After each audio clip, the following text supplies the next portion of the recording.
Hello guys, उम्मीद है आप लोग खैरियत से होंगे। मैं हूं वली। अभी जिस वीडियो को लेके आया हूं वो है इंदौर के बारे में। इंदौर शहर के बारे में है कि कोई ऐसा वहां पे काम किया है, ऐसा कांड हुआ है कि कोई ऐसा फार्मूला लगाया गया है कि जिससे शहर की जो है शक्ल बदल गई है। शहर के अंदर कोई नया काम हो गया। वो सब कुछ ही इस वीडियो के अंदर मिलेगा। जरा टाइटल नोट करें वीडियो का। भारत के साफ तरीन शहर इंदौर का खुफिया फार्मूला, उसको सीक्रेट फार्मूला है वो इसके अंदर बताएंगे। इंदौर हिंदुस्तान का साफ तरीन शहर कैसे बन गया, मतलब उसके पीछे क्या रास्ता है। ये मिस्टिकल लैंड की वीडियो है। डिस्क्रिप्शन में लिंक मिल जाएगा आपको इनका। बेसिकली किसी भी शहर को सिर्फ अगर शहर का मेयर अगर कोई इसको क्लीन करने पे आ जाता है तो वो फिर अपने फार्मूले अपनाता है, अपनी चीजें अपनाता है कि मैं इस तरह करता हूँ। तो कभी तो ये फार्मूले चल जाते हैं और अक्सर चल जाते हैं, क्योंकि जब वो दिल लगाता है अपना तो एक पैशन लेके अपना आता है और फिर वो उसके अंदर वो नए फार्मूले इंप्लीमेंट करता है। उससे होता तो ये, उससे जो डर होता है वो ये होता है कि जो बजट हमने पास किया है इस शहर को, कि वो खसारे में चले जाए और ये फार्मूले सारे उल्टे ना हो जाए। उसको जब भी कहीं से कोई फंडिंग होती है तो वो फंड वापस देना भी होता है और शायद उससे ज्यादा ही देना होता है ताकि वो एक इन्वेस्टमेंट की सूरत में आ जाए। तो इंदौर के अंदर ऐसा क्या फार्मूला अपनाया गया है कि जिससे शहर जो है वो मजीद साफ हो गया, या उसका सीक्रेट फार्मूला क्या है, वो इस वीडियो के अंदर है। चलें पहले देखते हैं ज्यादा बातें किए बगैर।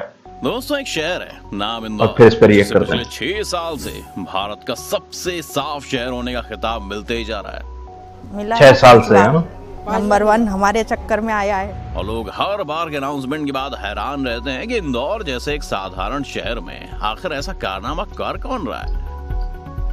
तो इसके पीछे इंदौर वासियों ने जो किया है उसकी भी अपनी एक कहानी है। इसकी शुरुआत शहर से डस्टबिन के हटाए जाने और हर एक घर से कचरा इकट्ठा कर उसके डिस्पोजल से हुई। साल 2016 में इस शहर में पूरे 85 वार्ड में हर घर से कचरा उठाया जाने लगा था। हालांकि साल 2019 आते आते इंदौर ने कचरे को जमा करने से लेकर उसके सही इस्तेमाल की एक ऐसी व्यवस्था विकसित कर ली है कि कई शहर वेस्ट मैनेजमेंट को यहाँ से सीख सकते हैं। तकरीबन 275 वर्ग किलोमीटर क्षेत्र में फैले और 27 लाख की आबादी वाले शहर से रोजाना 1150 टन कचरा निकलता है, जिसमें से आधा कचरा बायो वेस्ट होता है।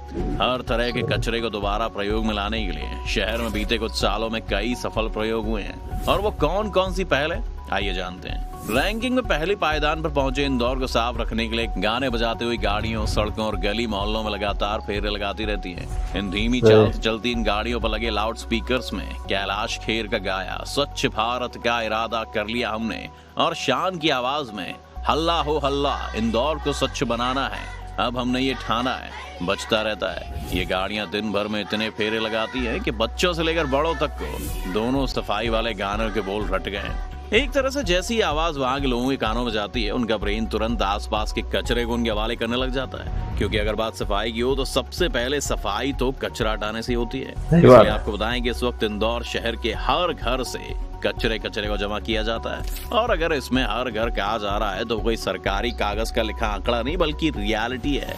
आप इस इकट्ठेपन में ये नहीं है कि कचरा बस इकट्ठा ही किया जा रहा है और उसे नाक की उंगली पर रख के कहीं भी डंप किया जा रहा है। इसीलिए इसे इकट्ठा करते टाइम ही इसे गीले कचरे और सूखे कचरे के रूप में अलग अलग कर लिया जाता है, जिसकी क्या वैल्यू है जो शायद हम लोग समझ नहीं पाते कि कौन से डस्टबिन में कौन सा कचरा डालना है। लेकिन इंदौर के लोगों को इसके बारे में वक्त के साथ एजुकेट किया गया है। शुरुआत में 80% लोग गीला और सूखा कचरा एक ही साथ रखते थे, एजुकेट करना पूरा देश करता है। लेकिन काफी कहने और समझाने के बाद अब लोगों के घर से ही कचरा अलग अलग मिलने लगा है, ऐसा नगर निगम का दावा है। इंदौर का हर दफा पहले पायदान पर आना इस बात का सबूत है कि वो दावा सही साबित हो रहा है। अब इसके बाद कचरा ठीक से अपने डस्टबिन तक पहुंचे, इसके लिए हर गाड़ी में व्हीकल ट्रैकिंग सिस्टम लगा हुआ है। यानी आप गैर जिम्मेदारी के साथ कचरा कहीं भी नहीं फेंक सकते हैं। यानी कि नगर निगम की जो भी गाड़ी शहर में दौड़ती है उसके ऊपर नजर रखी जाती है।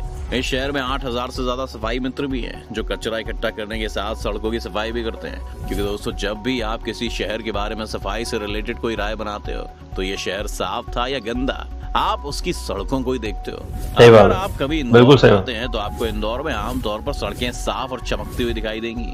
लेकिन सड़क की चमकान सिर्फ किनारे पर धूल उड़ाते हुए झाड़ू मारने से नहीं आती है, बल्कि इसकी वजह सफाई के काम में लगी मशीनें हैं जो हर रात करीब 800 किलोमीटर तक सड़क, डिवाइडर और फुटपाथ की सफाई करती हैं। और तो इस काम में 400 लीटर पानी लगता है। अगर आप पानी की बर्बादी पर ज्ञान देने लगे तो आपको बता दें कि इसमें लगने वाला अधिकतम पानी रिसाइकल किया हुआ होता है। इंदौर नगर निगम के मुताबिक सड़कों की धुलाई के बाद के धूलों के कणों की मात्रा 76 माइक्रोग्राम तक कम हो गई है, जो कि वर्ष 2014 में 142 माइक्रोग्राम थी। इससे पर्यावरण का स्तर सुधरा है। एक और शुरुआत की बात करें तो इंदौर में बीते कुछ सालों में थैला बैंक और बर्तन बैंक शुरू हुआ है, जिसकी मदद से आम लोग कागज और जूट के बने थैले और किसी बड़े आयोजन के लिए स्टील के बर्तन ले सकते हैं। इस तरह से कचरे की मात्रा में लगातार कमी आई है। शहर में पॉलिथीन पर पाबंदी भी है और लोगों को अपना थैला लेकर चलने के लिए भी कहा जाता है, और इस कहे को लोग सुनते भी हैं। अब आप कहेंगे कि किसी भी शहर में गंदगी ना हो, लेकिन सड़कों पर तो जरूर होगी।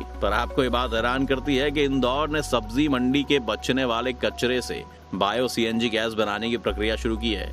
ये प्लांट इस तरह के कचरे से इतना सीएनजी बना लेता है कि शहर में 20 सीएनजी बसों को रोजाना फ्यूल दिया जा सकता है। अब इस बात से आप समझ ही सकते हैं कि कचरा कितने काम का है। और तो और वहाँ के नगर निगम ने कुछ गैर सरकारी संस्थाओं के साथ लेकर शहर के 700 कचरा उठाने वाले लोगों से संपर्क किया है। उन्हें प्रशिक्षण और पहचान पत्र देकर कचरों के कैटेगराइजेशन का काम सौंपा। वो कचरे को प्लास्टिक, कागज, इलेक्ट्रॉनिक कचरा, सीसा और मेटल के मुताबिक अलग अलग करते हैं। इसके बाद इन कचरों को अलग अलग ही रिसाइकलिंग के लिए भेज दिया जाता है। बात अगर प्लास्टिक की करें तो हर रोज प्लास्टिक के 100 किलो के ब्लॉक पास ही के एक सीमेंट प्लांट में भेजे जाते हैं, जहां इसका उपयोग ईंधन के तौर पर होता है। इसके अलावा इकट्ठा हुए प्लास्टिक में से कुछ अच्छे किस्म के प्लास्टिक के टुकड़े Madhya Pradesh rural road development authority को भी दिए जाते हैं, जिससे अच्छी सड़कें बनाई जा रही हैं। और तो और नगर निगम खुद ही एक सेंटर बनाकर वहां पर कुछ प्लास्टिक को रिसाइकल करके उसे इस्तेमाल किया जा रहा है। अब अगर कचरे को लेकर वहां रहने वाले लोगों के बारे में आपको बताएं तो इंदौर के कई घर हैं जो कचरे को ठिकाने लगाने के लिए कई नई पहल कर रहे हैं। ऐसे घरों से निकलने वाला कचरा पहले गीला और सूखा कचरे के रूप में छांटा जाता है। सूखे कचरे को एक जगह इकट्ठा कर रिसाइकलिंग के लिए भेज दिया जाता है और गीले कचरे को म्यूचुअल पार्टिसिपेशन के साथ खाद बनाने की प्रक्रिया में डाला जाता है। कॉलोनी के भीतर एक कंपोस्टिंग के जरिए गीले कचरे से खाद बनता है। एक और बात आपको बताएं तो इस पूरे प्रोसेस को स्मार्ट बनाने के लिए गैर सरकारी संगठन स्वाहा के जरिए मोबाइल कंपोस्टर बनाया गया है। अब इसमें स्मार्ट क्या है, अगर इसे समझें तो इस उपकरण के जरिए व्यावसायिक इलाकों से कचरे को इकट्ठा कर गाड़ी में लगी कंपोस्टर के जरिए खाद में बदला जाता है। स्वाहा 8 से 10 टन तक कचरा इकट्ठा कर रोज इसे खाद में बदल रहा है। इन उपकरणों का उपयोग कमर्शियल एरियाज के अलावा बड़े रेजिडेंशियल और होटल्स में भी हो रहा है। अब इससे आप समझ सकते हैं कि कैसे कचरे के पीछे पूरा इंदौर पड़ा हुआ है। इसीलिए इंदौर का लक्ष्य है कि आने वाले समय में इस तरह के प्रयासों को आगे और भी बढ़ावा देना है। कचरा इकट्ठा करके एक जगह लाने में ट्रांसपोर्टेशन का एक बड़ा खर्चा है, लेकिन उस कचरे को उसी जगह यानी कि सोर्स के पास ही निपटारा करने से ये खर्च कम किया जा सकता है। क्योंकि अगर कचरा घर पर ही खत्म हो जाता है तो उसे उठाने से लेकर उसे मॉनिटर करने तक की चीजों में कमी आएगी। इसलिए इंदौर नगर निगम हर साल 10% की दर से कचरा डिस्पोजल पर खर्च में कमी करना चाह रहा है। और इस खर्च के साथ ही घरों में डिस्पोजल होने वाले कचरे से खाद बनाने के काम में शहर के 29,000 घर लगे हुए हैं। इंदौर नगर निगम ने घरों में खाद बनाने पर जोर दिया है और इस तरह 150 टन कचरा रोजाना इंदौर में खाद के रूप में तब्दील हो रहा है। यानी एक तरह से देखिए तो आप पाएंगे कि इंदौर में सफाई को लेकर लोग काफी एक्टिव हैं और उनके पास संसाधन भी मौजूद हैं। लेकिन आपको जानकर दोस्तों हैरानी होगी कि देश भर के हर शहर के हर नगर निगम को लगभग इतनी सुविधाएं मिली होती है, लेकिन उसके बाद भी काम न करने की वजह से वो सिर्फ सड़ते रहते हैं और जो चीज कचरा साफ करने के लिए बनी थी वही चीज खुद कचरा बन जाती है। अगर आप इस बात पर कुछ नहीं तो अपने सड़कों के किनारे कूड़े या फिर सड़कों पर मौजूद पब्लिक टॉयलेट की हालत को ही देखें तो शायद आप उसमें जाना पसंद ही नहीं करेंगे। लेकिन आपको इंदौर में पहले तो हर 500 मीटर पर एक पब्लिक टॉयलेट देखने को मिल जाएगा, जो कि कभी कभी तो आपके घर के टॉयलेट से भी साफ मिलेगा, जिसे देखकर आप हैरान हो सकते हैं। अगर आप इंदौर से नहीं है तो और हर टॉयलेट में आपको फीडबैक के लिए नंबर भी दिख जाएगा, जिससे कि अगर आपको टॉयलेट में कोई भी गंदगी दिखती है तो आप अपना फीडबैक दे सकते हैं। इसके अलावा जैसे ही शहर थोड़ा शांत होता है और लोगों की आवाजाही कम होने लगती है, वैसे ही रात में 10 बजे के बाद आपको वेल मैनेज्ड सफाई की मशीन सड़क साफ करते हुए मिल जाएगी, जिस कारण सुबह सुबह हर सड़क साफ सुथरी मिलेगी। लेकिन ये सभी काम पॉसिबल हो पा रहे हैं तो उसके पीछे जो सबसे बड़ा कारण है, उसके बिना कुछ भी पॉसिबल नहीं था, और वो है यहाँ की जनता का सफाई कर्मचारियों के प्रति नजरिया। आमतौर पर किसी और शहर में सफाई कर्मचारियों को लोग कुछ नहीं समझते और उनसे बदतमीजी से पेश आते हैं, लेकिन अपनी सफाई कर्मचारियों को इंदौर में अब बेहद सम्मान के साथ देखा जाता है। और तो और इंदौर में बहुत सी कॉलोनीज में 26 जनवरी और 15 अगस्त को सफाई कर्मचारियों से ध्वजारोहण करवाया जाता है। इन चीजों से उन्हें बेहद सम्मान मिलता है और वो लोग पूरी लगन से अपना काम करते हैं। यानी एक तरह से देखिए तो यार सफाई करने का काम को कोई छोटा मोटा नहीं समझा जाता है। और ये सिर्फ यहाँ ही नहीं बल्कि जापान में भी है, जहाँ सफाई को एक जरूरी एजुकेशन की तरह से बचपन से बच्चों को सिखाया जाता है, जिससे उन्हें अपने आसपास सफाई रखने की आदत पड़ जाती है। ऐसे में भारत के बाकी शहरों को भी इंदौर से सबक लेकर सफाई व्यवस्था को समझना चाहिए। खैर, आपका शहर कितना साफ है हमें कमेंट करके जरूर बताएं। साथ ही इस वीडियो को लाइक और शेयर करना ना भूलें और चैनल को सब्सक्राइब भी कर लें। जबरदस्त। आप देख रहे हैं कि सफाई को लेके मतलब सिर्फ सफाई ही कर रहे थे ये लोग और इनका दिमाग में ये था कि हमें साफ सुथरा करना है, लेकिन उसी से वो फ्यूल भी बन गया है, समझ रहे हैं, और उसी से जो है वो बायोगैस भी बन गई। बड़ी हैरत की बात है कि सिर्फ सफाई को लेके इन्होंने इतनी फिर वो खाद का वो जो किया था, बिल्कुल अभी मेरे ज़हन में आया, खाद घरों में खाद भी उगरी उसी से। तो इतना जबरदस्त सिर्फ यानी सोचा उन्होंने सफाई का था और ये सारी इंडस्ट्रियां चलना शुरू हो गई घरों के अंदर ही।